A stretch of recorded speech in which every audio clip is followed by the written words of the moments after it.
Good morning. This is Ellen coming to you from the tropical island of St. Bart's. It's Saturday morning, my friends, and you are listening to Light Talk.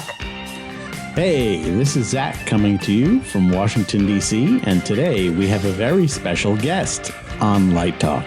And this is David coming to you from the beautiful Belmont Shore neighborhood of Long Beach, California. And if you don't already know, you are listening to Light Talk, and we are the Lumen Brothers. Our sister. Yeah, you better believe it, Ellen. Welcome, everyone, to episode 304. And before we get started, I just wanted to say that we've been getting a lot of mail from last week's show that we had with our friend Bob Bonyol.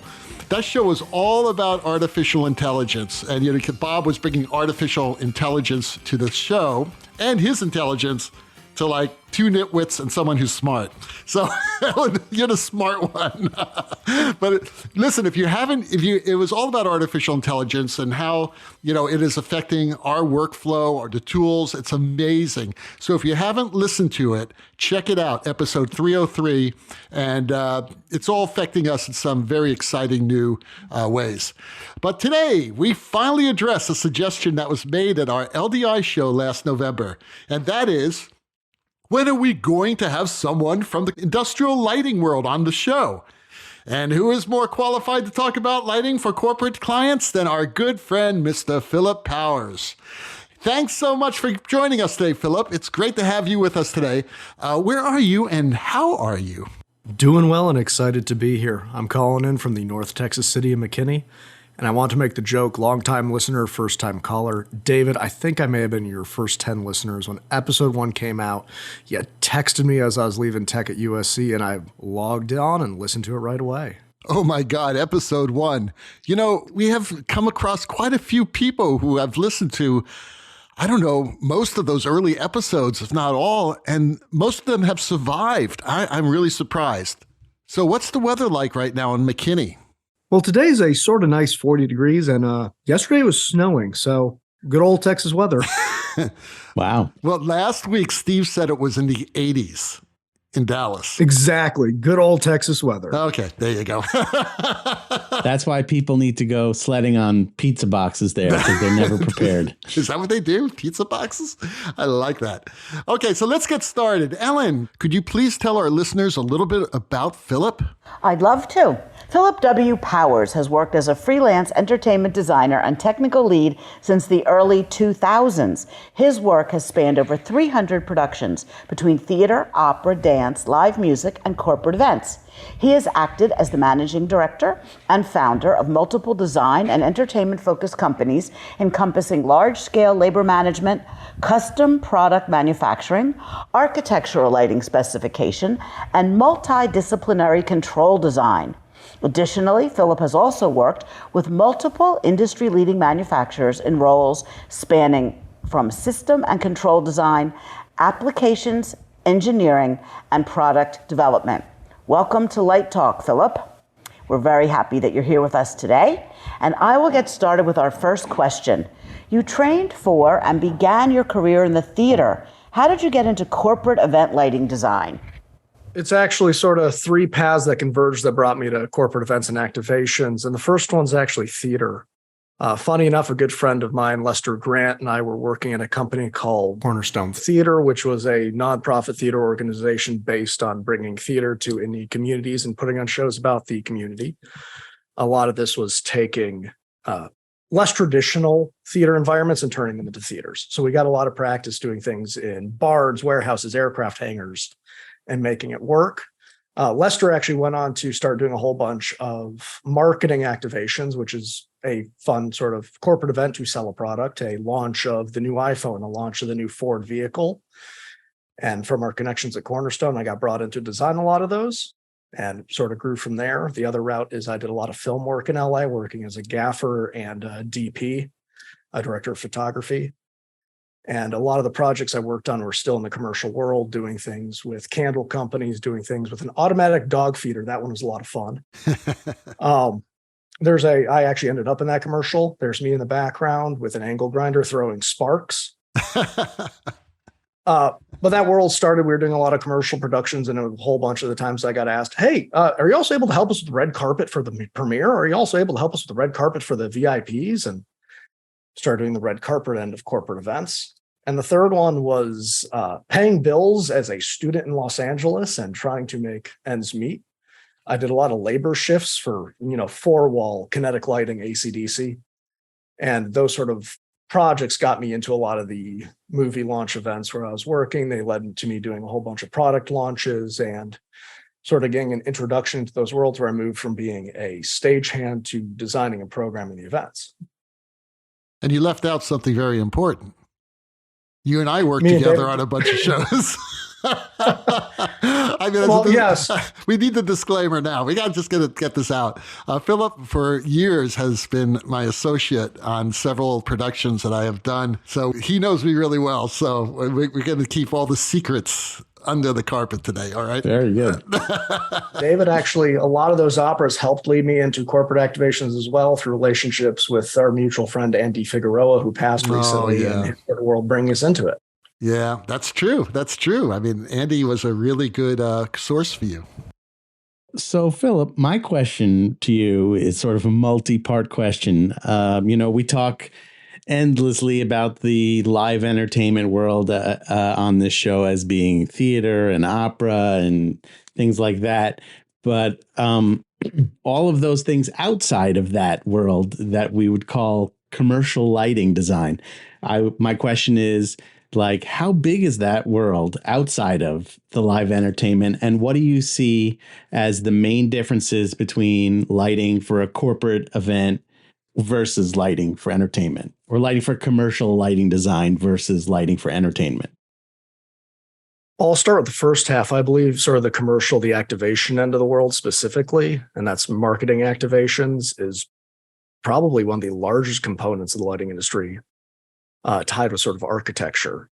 Although you see a lot more prevalent and prominent lighting with, your theater, dance, and your opera, every major tech manufacturer, every major product manufacturer wants to find a way to sell a product. So you're looking at daily events worldwide for groups like Facebook, Instagram. We used to do Twilight concert series with Snapchat. So that was another sort of large one. And we deal with that sort of end of the world. So it's stuff that seems a little bit more background than a specific production or something you're buying a ticket to see, but it's happening all around you constantly. You're also dealing with things like Art Basel, which is the large art installation festival in Miami, which that is a giant collection of corporate activations, and each one needs lighting, video, or more popular now, drone shows. And that's a large portion of it.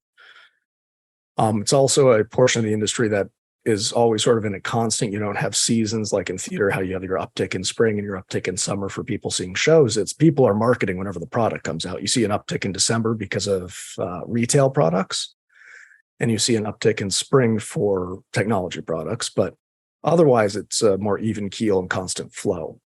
I think one of the big differences with lighting for corporate events and lighting for entertainment is, although we love to think out of the box for entertainment, we love to come up with a unique solution to solve a problem. There's no real guidebook in corporate events. There's standards like, we got this ballroom, we're going to put 200 uplights against the wall. But when you're given a new husk of a car that hasn't been released and said, hey, light the interior so it looks like the real thing, there's no guidebook to go off of. You're figuring out how to shove LED tape in there. So it's a little bit more of each project is a new experience, and you're not able to pull from what you did in the past as much. There's stuff that will always work and stuff you can go back to for sure. How would you say, Phillip, as far as corporate versus theater or live entertainment, do you think there are about the same number of jobs in corporate as there are in theater, or what? Or are they about equal? Or I'd say there's more in corporate, but it's less likely to get hired as an individual.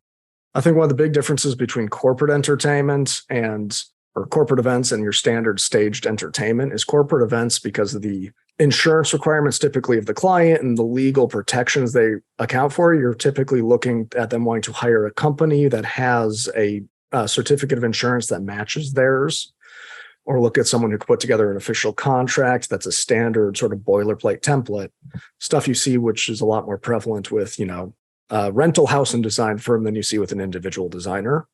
So I think it's a different sort of work. You're not making a name so much for yourself as you're working with a company's name. Yeah. Speaking of insurance, what's the normal coverage that someone like you would have? Is it $1 million, 2 million, 5 million?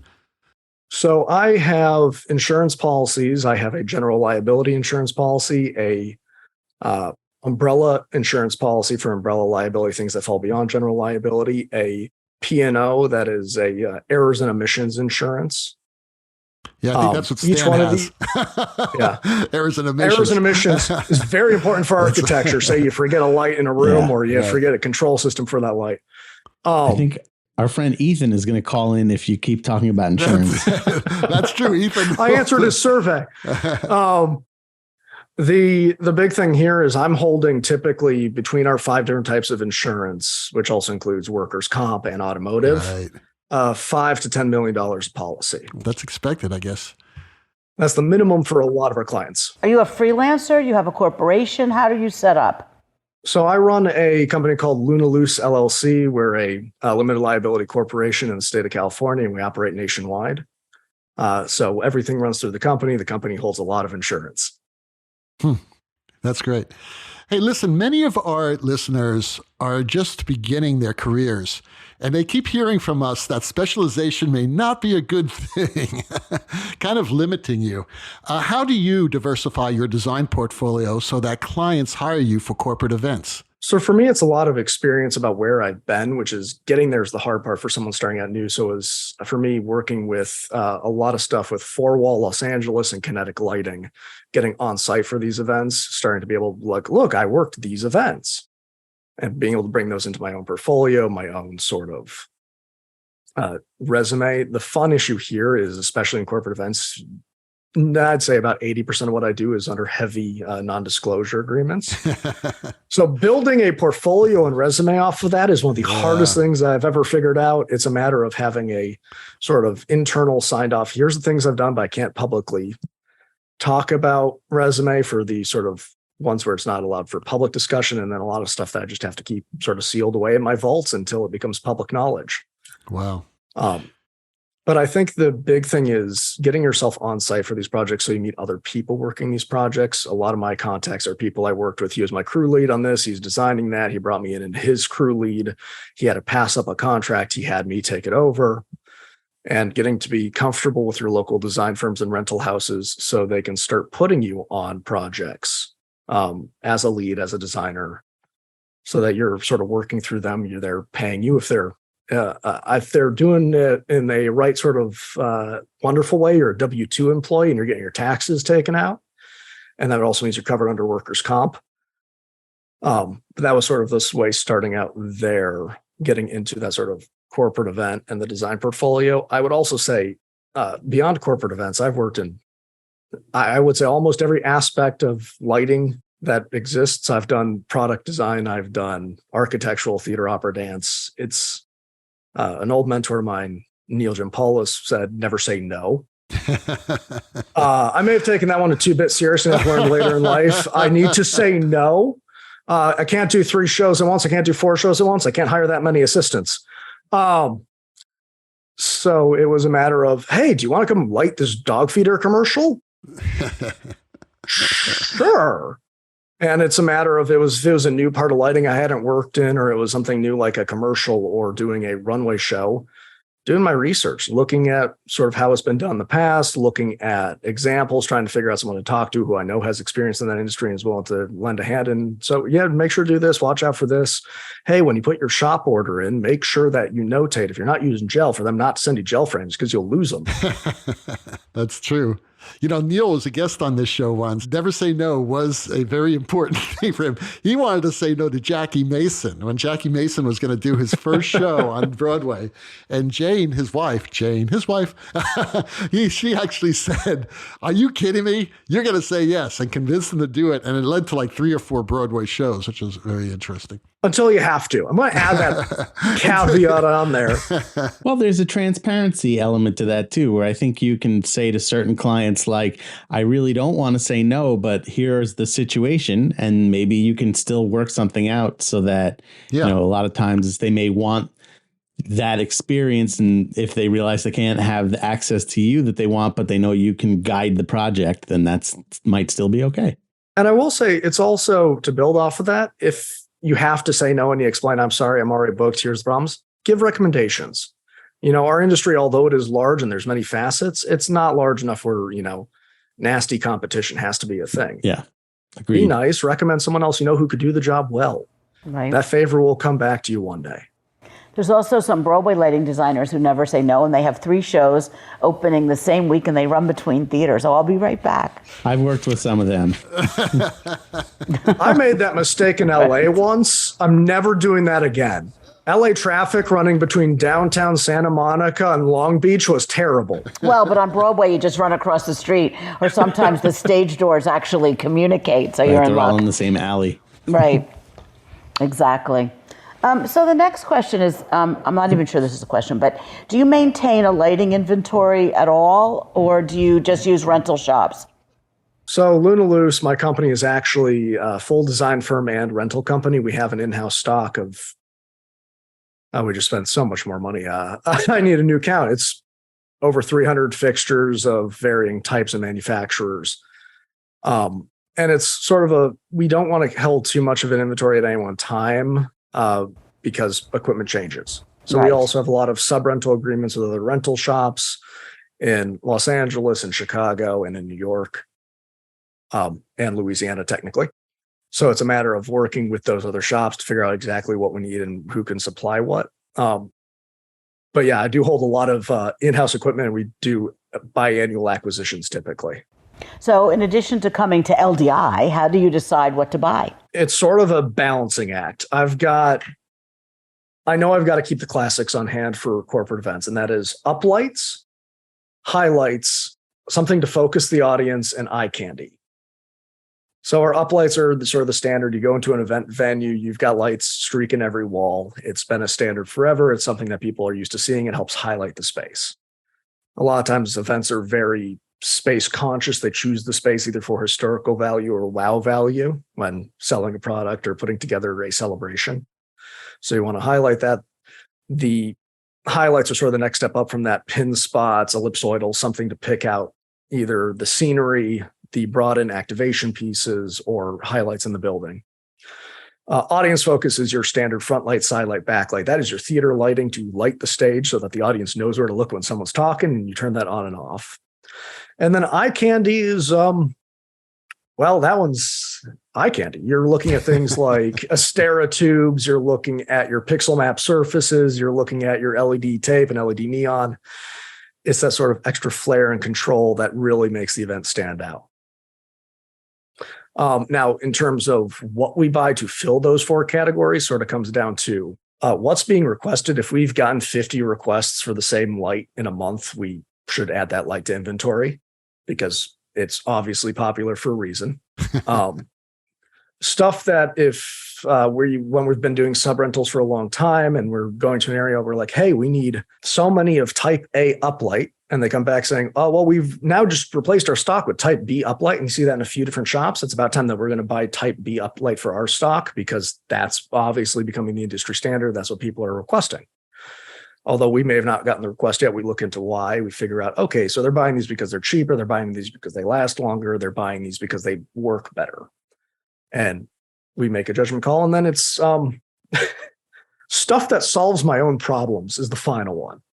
If I have a problem I've run into time and time again, like for me in particular, doing conventions, drop ceilings are my enemy. I despise drop ceilings because getting an overhead light in a drop ceiling space is somewhat difficult, especially if the drop ceiling tiles are glued in, secured, weighted, not even. So Chevet actually came out a few years ago with the H1, the Freedom H1, which is a small version of the Freedom Par, but it's got a magnetic foot that is the shape of the drop ceiling frames. So it snaps straight to a drop ceiling, works great. We bought a whole bunch of those.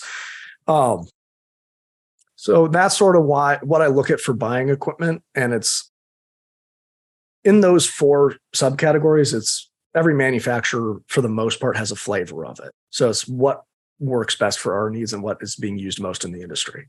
And you handling just lighting, or are you carrying LED walls and stuff like that too? We do not carry LED walls. We go through a partner for those. We do carry audio and projectors. And it's the projector is more what's available in terms of how quickly we can get stock, how much stock we can get. Audio for us tends to be very specific purposes. Big one recently has been putting speakers in scenery that needs to be battery powered. So we've been buying a lot of the Bose S1 Pros, which are these wonderful little battery powered speakers that have a PA style output. Getting back to the rental inventory and the equipment that you use, how do you keep up with the technology? I mean, technology is moving so fast right now. I mean, last week we were talking about artificial intelligence and the type of tools that are coming out for projection designers. I'm sure Zach's working with them. It's just amazing. Do you ever require that type of technology in the work that you're doing right now? Quite a bit, especially in some of the more themed entertainment projects. We run into a lot of stuff that requires immersion in the AR, VR space and sort of the incorporation with, AI recognizing something and needing something to react. Mm-hmm. Keeping up to date with technology for me is honestly about blocking out time to go play. I need to find time to be like, here's the new thing. Here's something I want to learn. Here's something that's unique to me. And if I didn't own a rental shop, what I used to do in LA is go to a rental shop. Hey, I know you just bought these. Could I come take a look at them? Could I spend some time on a console with them and get to know hands-on with the technology? Now, the number of newsletters I'm signed up for about every product release and the amount of stuff that manufacturers send me directly of, hey, take a look at this. Hey, you want to come take a look at this new thing on NDA? Helps. But to me, if it's not hands-on, it's not the same as, seeing a product catalog, which LDI is great for. If you want hands-on time with equipment, LDI is the place to go. Right. Totally. So, Phil, outside of your own shop, when you need to outsource equipment, that may be more than, somebody needs more than what you have or something that you don't currently have in stock. How do you work with and choose those sub-rental shops that you might work with to partner with? It's a balance of two things. The first is when I'm new to an area and we need sub-rentals, we send out a few different bid requests and see what prices we get back. And it's a balance of the best price and how responsive the shop was. If the shop's responsive, communicative, they get on a phone call with you to discuss things, they tend to be, even though they may not be the best price, they're easier to work with. And they're someone I'd rather deal with in case equipment has problems on site or stuff's delayed or I need to figure out where my delivery is after it's 3 hours late. Right. So we were just working on a project in Quebec where this was a fun game. We sent out 4 different bids. And that one was whatever shop would first respond to us and respond to our email that was in English, which was a hard thing. We realized we sent a whole bunch of English emails and we just weren't getting responses and we couldn't figure out why for about a week. Yep. We found that one out. Our director of logistics who handles our rental department started calling the shops, trying to figure out why we haven't heard back and was only getting answered in French. And he's like, oh, right, Quebec. Right. So we retyped the email in French and sent it all out. I will say that Sally, the person who we work with best, who speaks French, is from Louisiana. So there you go. The dialect differences were also a little problematic. It's like Creole. Yeah. Cajun. Let's talk about fees. How do you set your fees and negotiate with your clients? Is it different in the corporate world than it is in like theater?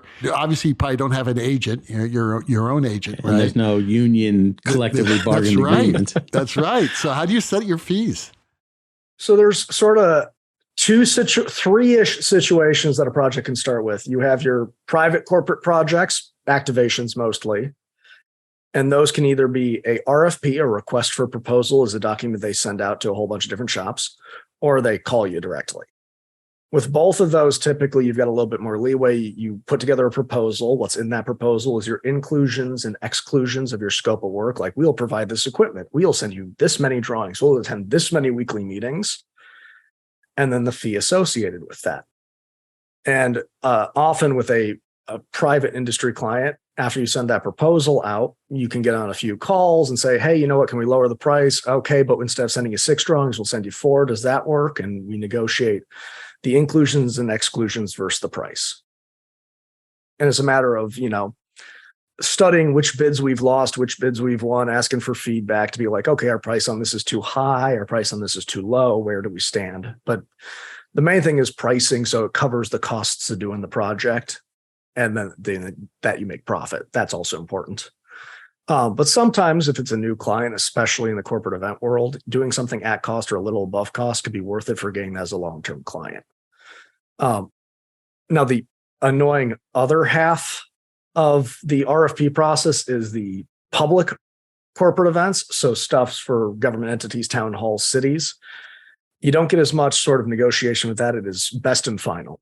So you submit a proposal, it's the best you can offer, it's the final proposal, and either you win it or you don't. And it's typically based on qualifications and price. And depending on which jurisdiction, which government entity you're working with, depends how much it's on qualifications and how much it's on price. Phillip, correct me if this is different in your shop's world, but I find one of the biggest differences between like a fee structure in the theater world versus outside the theater world is there's the fee versus the hourly rate. Yeah, so we have our fees, which can be broken down to either be paid monthly, paid on deliverable. We typically require a mobilization like, hey, we're agreeing to this project. We're taking 30% up front. And then anything that goes beyond the scope of the proposal is typically charged hourly based on the staff rates that are included in the proposal. So we say, hey, to have this person for this many additional hours or this person for this many additional hours comes down to those hourly rates. Now, I'm very open and transparent about hourly rates in the corporate world. Typically at the lowest bottom end, you're getting paid $25 an hour, and there is no real ceiling, depending on the client and the project and the company you're working for. So it's getting those rates on paper in front of a client is important in the proposal so that when they all of a sudden are like, can we add this? They don't get sticker shock and they know what they're asking for from the beginning. And it's realistic. I think what I've found is it gives a boundary. You know, when Don Holder was working on Spider-Man on Broadway, he didn't get his third payment until the show opened, which was after, 8 months of tech. Yeah. And so we tried to talk about this in the union when we had our collectively bargain agreement discussion with the League of Broadway Producers. We said maybe after a certain point it should go to an hourly rate, since that's the way the rest of the entire world works. That's right. And they said no. They kept on firing people on Spider-Man. I mean, Don was on the show several years ago, and he told that whole story, and it was hysterical, but he was stuck in the theater. I mean, he went 8 months, it was like nuts. But I think Phil is absolutely right that when you show your client at a certain point, this is what you're going to have to pay, it also forces your client to really think about how they can be efficient on their end too, so that they don't incur those expenses if they don't want to. It stops the endless change order, which is important. The revisions. Yep. I will say another important part about that for a lot of the corporate contracts, especially long-term architectural projects, is the first few phases. We have our mobilization, we have our deliverables, our schematic design deliverable, our detailed design deliverable, and our beginning of final design or fabrication design deliverables. But then when we get into the final phase of the project, so, the waiting for opening in theater, that swaps to a standard monthly payment. So it's not like you're waiting for a date that you don't control. Everything else is documents you control. And then the opening you have no control over, so you switch to monthly. So I have a question that's not on our script, but I would love to ask because I'm also just super curious. So when you have a very long-term permanent architectural installation, let's say, this happens a lot with museums and certain things where from the time they accept your proposal to opening is sometimes years. How do you deal with product warranties? So that one's always a fun one. We're dealing with that on a few different museum projects right now. The product warranty is typically upon shipment receival is when it begins. The actual integration of a museum is closer to opening than the full process of design. So typically minimum warranty from a manufacturer, looking at 2 years, hopefully. If it's a 1-year warranty, you might want to change manufacturers to a 10-year warranty for companies like Signify. The more difficult part is actually the fact that, say, we started designing a certain museum of ours 7 years ago. Every piece of equipment we specified has been discontinued and replaced with something else. So it's a matter of keeping the revisions up to date, which typically the fabrication design or final design documents, which is in that last year's phase, we update all that saying L28 is now this track fixture from LSI instead of this track fixture from LSI. And most of our architectural documentation is set up on, instead of a fixture key like you see on a theatrical plot, it's ID numbering, and that references a cut sheet package, which is the cut sheets of each product in association with the ID number. That makes it a little bit easier to swap out a fixture without changing all of your drawings, as long as that fixture is about the same size. Yeah. And I guess the same price, roughly. Well, yes. Hopefully. And that's the other thing is we have to maintain a ROM, a rough order of magnitude. That is this is about how much it should cost. Right. Now it's rough, so it's not real until you get a quote or pay for the stuff, because that quote's only good for 30 to 60 days. Right. But this is about the rough amount with a safety margin. Right. So as the technology's gotten more and more complicated, how do you find like the installation and the labor for them, like the electrical installers and the convention centers and all the rest of it? It comes down to a balance, unfortunately. And that balance is becoming a wider split gap. You've got to have your electrical contractor. Your electrical contractor is required to install most things. Typically, you have an electrical contractor for 120 volts and above, and you have a low voltage electrical contractor dealing with 24 volt, 12 volt, 10 volt for systems. And you're sending them pretty detailed drawings from the manufacturers of how the stuff should be installed.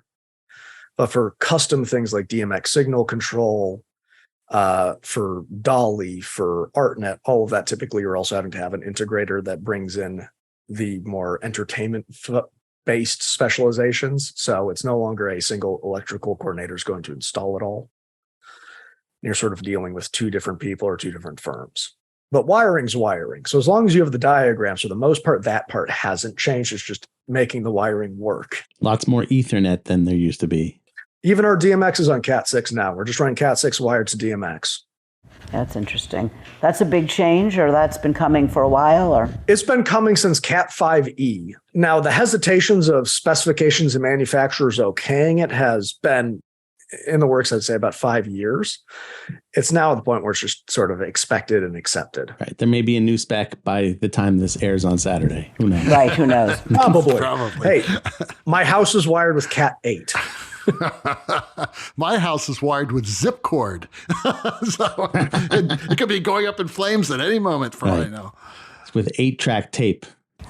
So, Phillip, can you tell us like one or two of your most recent clients that you can talk about that are not under NDA for the moment, and anything really interesting that happened there? And then maybe kind of your zaniest story ever of, something really crazy you had to do?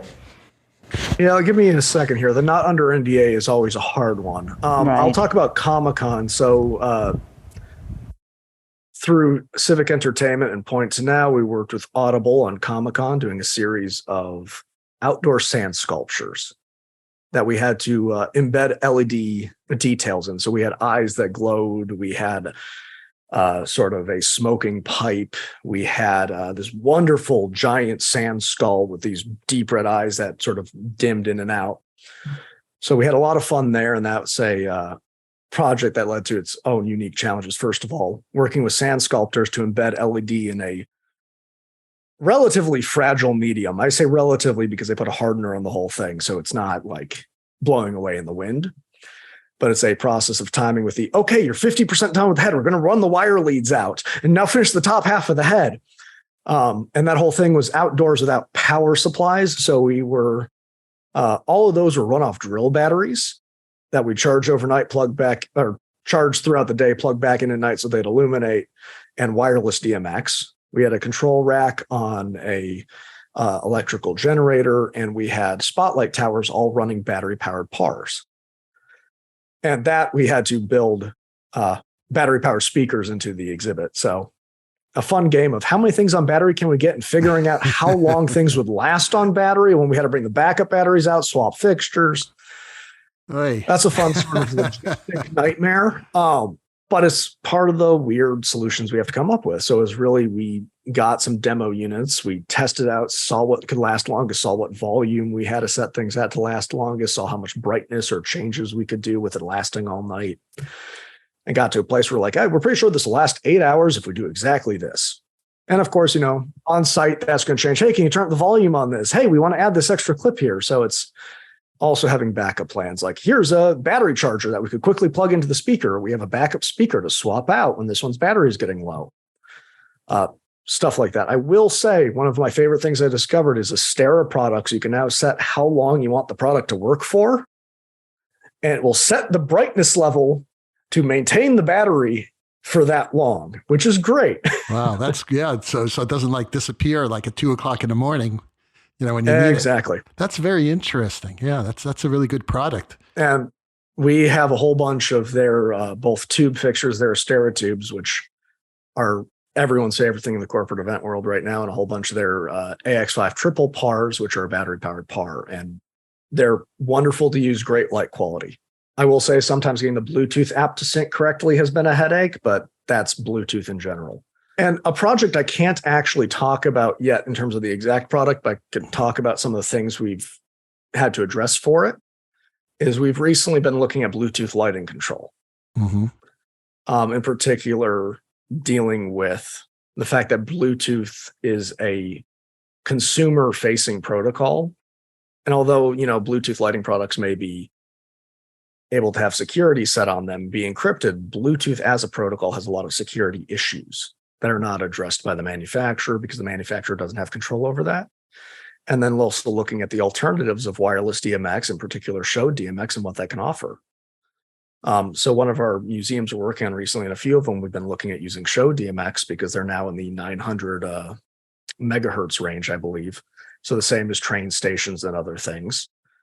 Great range and reception, good control parameters, and it's giving you DMX over a building with less security concerns than Bluetooth. And it's also something that's not going to get accidental interference because you're not dealing with personal Bluetooth devices in the space. Right. They got to be in a certain bandwidth, right? Exactly. A certain bandwidth with a certain encryption, a certain security code, and a certain software, much more secure. Yes. You don't want anybody hijacking your control. That would kind of be weird. Well, Phil, thank you so much for being with us today. It's really interesting, because we rarely have people from the corporate world on, and it's great to have you here. We've had people who work in the corporate world, but are primarily entertainment designers. But I think this is terrific to hear, someone who's started their own business and some of the strategies to make it work. Why don't you tell our listeners what your website is if they want to learn more? Please come take a look at www.lunalux.us. Ooh, LUX. I like Luna that. Lux. Oh, I always used to make the joke that my name is Phil with 2 L's spelled like moonlight, Luna Luce, and no one ever got it, so I stopped making the joke. Yeah, I like it. I like that joke. And had I known, I would have called you Phil forever, but I always call you Philip, so what can I tell you? Doesn't matter to me. I know. You're a good guy. Well, the rocking sounds of the Luminoids tells us that once again, you've spent another morning listening to Light Talk. You can hear our show on just about every podcast site out there. Check out our website at lighttalk.org and be sure to follow us on Facebook and subscribe to the podcast. That way you will not miss a second of Light Talk insanity. No guarantee is offered regarding the accuracy of any statements or opinions made on this podcast. However, if you do decide to litigate, the Snoot Group, with the legal team of Sparks, Burnout, and Chase, will defend us until our retirement funds are depleted. Light Talk is written and produced by the Lumen Brothers and Sister. Coming to you from St. Bart's, Washington, D.C., McKinney, Texas, and Long Beach, California. And be sure to join us next week when we talk about more lighting shenanigans and serve you more of our casserole of nonsense. Light Talk, broadcasting questionable Lumen knowledge and humor around the world. So we'll see you all next Saturday morning. Thanks again, Philip, and bye-bye from Thank Light you. Talk.